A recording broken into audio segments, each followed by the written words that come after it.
আরেক ভাই প্রশ্ন করেছেন, সিয়াম থাকা অবস্থায় ইনজেকশন নেওয়া যাবে কি, অথবা বর্তমান সময়ে করোনা যে টিকা দেয়া হচ্ছে তা নেওয়া যাবে কি? মূল কথা হচ্ছে, যেসব ইনজেকশন খাদ্য হিসেবে ব্যবহার হয় না সেগুলো রোগমুক্তির জন্য গ্রহণ করা যাবে, এতে কোনো সমস্যা নেই। অর্থাৎ যে সমস্ত ইনজেকশনের মাধ্যমে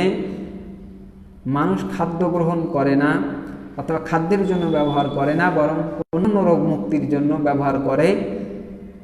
অথবা করোনার টিকা হোক অথবা অন্য যে কোনো টিকার ক্ষেত্রে যেটা শরীরের ভেতরে পুশ করানো হয় কিন্তু খাদ্য হিসাবে নয়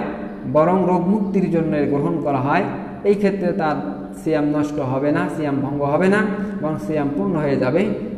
অথবা সিয়াম অবস্থায়, রোজা অবস্থায় করোনার টিকা গ্রহণ করা যাবে, অথবা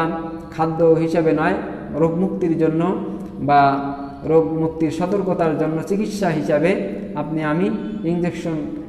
নিজেদের শরীরে নিতে পারি, এতে কোনো সমস্যা হবে না। কেননা রাসূল সাল্লাল্লাহু আলাইহি ওয়াসাল্লাম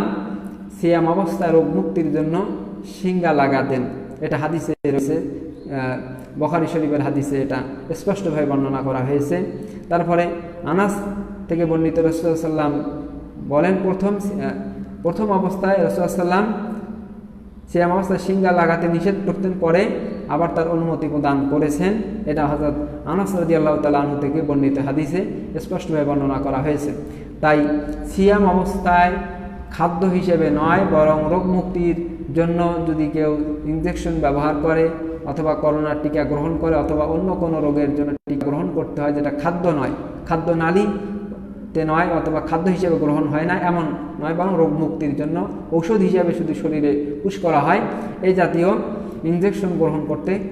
ব্যবহার করতে কোনো সমস্যা হবে না, সিয়াম নষ্ট হবে না।